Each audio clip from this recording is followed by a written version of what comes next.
Hi friend, स्वागत है आपका सतेंद्र ITI की डिजिटल लर्निंग क्लास में। मैं दिनेश कुमार आज आप सबों के लिए लेकर आए हैं शंट मोटर। जैसा कि पिछला क्लास में हम लोग पढ़ चुके हैं सीरीज मोटर, क्योंकि हम लोग टॉपिक लेकर आए थे पिछले क्लास में मोटर का वर्गीकरण। तो हम लोग देखे थे कि मोटर का वर्गीकरण 3 भागों में किया गया है, यानी सीरीज मोटर, शंट मोटर और कंपाउंड मोटर। तो हम लोगों ने सीरीज मोटर का अध्ययन कर चुका है और बचा है अब शंट और कंपाउंड। तो आज हम लोग जो जानेंगे वो है कंपाउंड मोटर। कंपाउंड मोटर के बारे में आज हम लोगों को जानना है।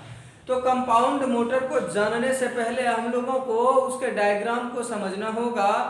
अगर हम उसके डायग्राम को समझ पाते हैं उसके माध्यम से हम लोग डेफिनेशन, उसका प्रयोग और भी आदि चीजें हम लोग उस डायग्राम के माध्यम से ही समझ सकते हैं। तो सबसे पहले हम डायग्राम बनाते हैं और उसी डायग्राम के माध्यम से हम लोग समझने की कोशिश भी करेंगे।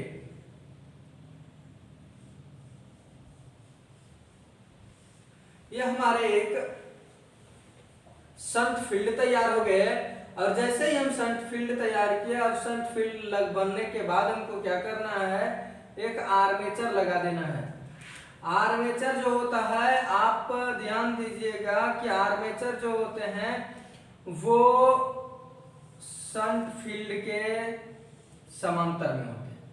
शंट फील्ड के समांतर में होते हैं, क्योंकि कई बार ये क्वेश्चन पूछा जा चुका है कि शंट फील्ड और आर्मेचर एवं सप्लाई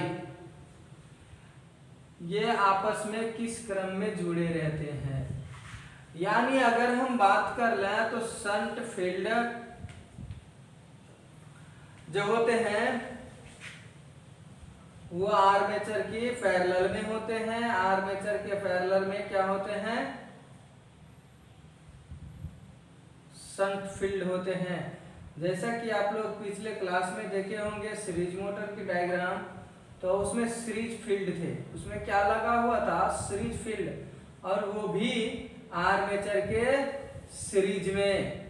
परंतु यहां जो लगे हुए हैं, यहां कौन सा लगा हुआ है, तो शंट फील्ड। यहां शंट फील्ड लगे हुए हैं और वो भी आर्मेचर के समांतर क्रम में, और यहां है डीसी सप्लाई।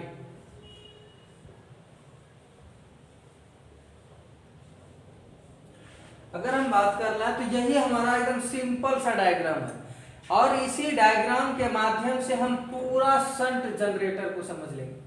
तो सबसे पहले आपको इस डायग्राम से जो समझना है कि जो शंट मोटर होते हैं वो उसमें जो करंट आते हैं वो आर्मेचर से होकर, मतलब आर्मेचर के बाद शंट फील्ड लगे होते हैं और वो भी आर्मेचर के समांतर क्रम में। क्वेश्चन ये पूछे जाते हैं कि आर्मेचर और शंट फील्ड किस क्रम में जुड़े रहते हैं, तो आप आंसर दे सकते हैं कि आर्मेचर एवं शंट फील्ड सप्लाई स्रोत के समांतर क्रम में जुड़े रहते हैं। तो समांतर का तो आप डेफिनेशन जानते हैं, अगर कोई चीज आमने सामने हो तो बिल्कुल ही देख पा रहे होंगे कि शंट फील्ड आर्मेचर के सामने है और आर्मेचर सप्लाई स्रोत के सामने है। अगर वो सामने सामनी है तो समांतर क्रम, और अगर नहीं है, एक रो में, एक कतार में, एक लाइन में है, तो श्रेणी क्रम। तो आप देख पा रहे होंगे यहाँ कोई कतार में नहीं है। कतार का अर्थ ये होता है जैसा हम लोग घर में टॉर्च का प्रयोग करते हैं, जो उसमें बैटरी लगे होते हैं, इस क्रम से लगे होते हैं। आप वहां पर गौर किए होंगे कि इस टाइप से हमारे घर में जो बैटरी लगे होते हैं टॉर्च में, कुछ इस प्रकार से हम लोग लगाते हैं।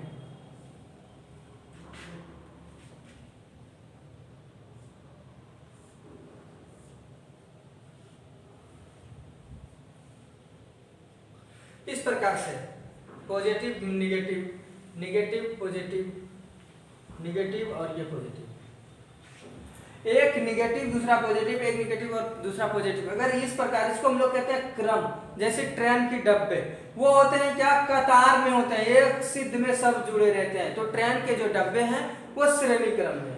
तो ठीक उसी प्रकार से अगर जुड़ा हमको यहाँ दिख जाता तो हम लोग क्या कहते हैं, इसको श्रेणीक्रम कहते हैं, परंतु ऐसा तो कहीं जुड़ा नहीं है। ये क्या है, फेस टू फेस, सामने सामने है, मतलब आमने सामने, इसका फेस और इसका सामने एकदम प्रत्यक्ष रूप से आमने सामने है, इसलिए इसको हम लोग क्या कहते हैं, समांतर संयोजन कहते हैं। मतलब आप सीधे से समझ सकते हैं कि सप्लाई स्रोत के समांतर में आर्मेचर और शंट फील्ड होते हैं। अगर आप ये समझ पाए हैं तो अब हम लोगों को जानना यह है कि इसका जो शंट फील्ड होता है, इसका जो शंट फील्ड होता है वो किस प्रकार के होते हैं।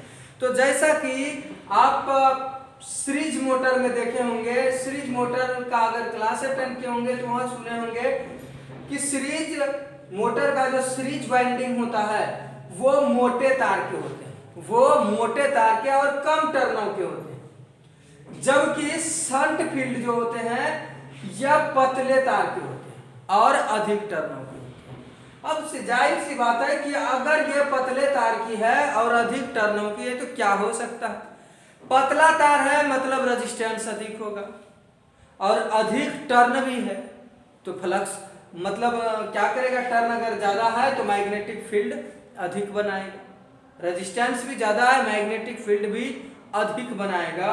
मतलब जो ये इसका जो गति होगा लगभग समान करने के लिए इस प्रकार से हम लोग वाइंडिंग करते हैं। तो गति अगर समान है, अब तो हमको समझ में आया कि जो शंट मोटर है इसका गति लगभग समान होती है, यानी एक समान चलने वाला। बहुत से आप देखे होंगे कि जैसा हमारा उपयोग होता है कि कभी कभी क्या करते हैं, हम लोगों को बहुत अधिक हैवी लोड की आवश्यकता होती है तो हमने लोड डाल दिया, फिर क्या होता है कि अभी नहीं, हमें लोड नहीं चाहिए, अभी हमको न्यूट्रल में आना है, तो हम बिल्कुल सामान्य सा आ जाना है, हम ले आए। मतलब उस प्रकार से अगर हमारे पास प्रयोग है तो हम भूल से भी शंट मोटर का चयन नहीं करते हैं, क्योंकि शंट मोटर एक समान गति वाला मोटर है। इसमें क्या होते हैं कि अगर आपको समान गति चाहिए, एक जैसा स्थिर गति चाहिए, तो आप किसका चयन करेंगे, शंट मोटर का चयन करेंगे। तो सबसे पहले हम लोग इसका डेफिनेशन को देखते हैं कि क्योंकि आपको डेफिनेशन पता होना चाहिए शंट मोटर किसको कहते हैं। तो हम बोल सकते हैं वह मोटर जिसके आर्मेचर के समांतर में शंट फील्ड हो तथा जिसका वाइंडिंग पतले तार एवं अधिक टर्नों से किए गए हो, उसे शंट मोटर कहते हैं। उसे क्या कहते हैं, शंट मोटर कहते हैं। इसे एक समान गति के लिए प्रयोग किया जाता है, इसे एक समान गति के लिए प्रयोग किया जाता है। अगर हम इसका प्रयोग की बात कर लें तो इसे कहां प्रयोग करते हैं, जहां पर हम लोगों को एक समान गति चाहिए। जैसे में लकड़ी का रोंदा, आप लोग भी देखे होंगे कि जब लकड़ी मिस्त्री जब रोंदा लगाता है तो पहले तो हाथ से चलते थे रोंदा, आज मशीन से चलने वाली रोंदा आ गई है। मतलब उस रोंदे में भी इसका प्रयोग होता है शंट मोटर का। अगला हम लोग देखेंगे कि इसका प्रयोग जो होता है वो होता है गोलिया आरी, यानी एक राउंड आरी होता है, उसमें भी ग्राइंडर में, पॉलिश में, ब्लोअर में, मोटर जनरेटर में और छपाई मशीन आदि में प्रयोग शंट मोटर का होता है। आप सब जो मोटर पढ़ रहे हैं शंट मोटर या सीरीज मोटर और आगे जो पढ़ेंगे कंपाउंड मोटर, सबसे बड़ी चीज है कि इन तीनों टॉपिक से जो ज्यादा क्वेश्चन आते हैं हर जगह, केवल ITI एग्जामिनेशन नहीं बल्कि और भी इसके अलावा कई एग्जामिनेशन हम लोगों को ट्रेड बेसिक से पूछा जाता है। तो उसमें कई बार यह क्वेश्चन पूछा गया है कि ट्रेन में कौन सी मोटर प्रयोग की जाती है, रांदा में कौन सा मोटर का प्रयोग होता है, लेथ में कौन सी मोटर का प्रयोग होते हैं, ग्राइंडर में कौन सा। तो इस प्रकार से हम लोग देखते हैं कि राउंड आरी में कौन सा प्रयोग होते हैं, क्रेन में कौन से मोटर का प्रयोग होते हैं। तो आप गौर से सुने कि इस मोटर का प्रयोग कहां कहां हम लोग करते हैं, और अगर आप पूरी तरह से मिस कर रहे हैं उस चीज को तो सबसे पहले जो क्वेश्चन पूछा गया है उस क्वेश्चन को गहन अध्ययन करें कि आखिर जिस काम के लिए हमसे पूछा जा रहा है, अगर पूछा जा रहा है तो वो किस प्रकार का काम करता होगा, वो स्थिर है या अस्थिर है, उसका समान जो टॉर्क है अधिक है या कम है। अगर अधिक टॉर्क के लिए हम लोग कोई भी काम ले ले, चाहे वो ऐसा नहीं हम कहते कि डिफिनेट, वो पूरी तरह से हम ये नहीं कह सकते कि यही काम के लिए सीरीज मोटर का प्रयोग कर सकते हैं। सीरीज मोटर का प्रयोग जो हम लोग करते हैं वो ऐसे कार्यों के लिए करते हैं जहां ज्यादा टॉर्क की आवश्यकता होती है, जहां ज्यादा ताकत की आवश्यकता होती है, वैसे स्थानों पर सीरीज मोटर। और अगर एक समान लोड चाहिए, मतलब हमको गति कम ज्यादा ये सब चीज नहीं करना है, एक समान एक वे में चलना है, तो शंट मोटर। और अगर ज्यादा कम बार बार हम अपने गति को, टॉर्क को क्या कर रहे हैं, ज्यादा भी कर रहे हैं और कम भी कर रहे हैं, तो कंपाउंड मोटर। मतलब तीनों का आप बेस याद रख लीजिए, ज्यादा के लिए सीरीज, समान के लिए शंट, और कम अधिक के लिए कंपाउंड। तो समान गति के लिए ही हम लोग शंट मोटर का प्रयोग करते हैं। इस प्रकार से हम लोग देखते हैं कि इसका प्रयोग लकड़ी रौंदा में गोलियां आरी, grinder, polisher, blower, motor generator, set और छपाई मशीनों में शंट मोटर आदि का प्रयोग किया जाता है। तो हम उम्मीद करते हैं कि आप सब शंट मोटर को भली भांति समझ पाए होंगे, शंट मोटर के उपयोग को समझ पाए होंगे, शंट मोटर के डेफिनेशन को, शंट मोटर में जो वाइंडिंग होते हैं वो किस क्रम में संयोजित रहते हैं, कौन से तार यानी मोटे या पतले का प्रयोग किए जाते हैं, या टर्न ज्यादा होता है या कम होता है, ये सारी चीजों को आप सब समझ पाए होंगे।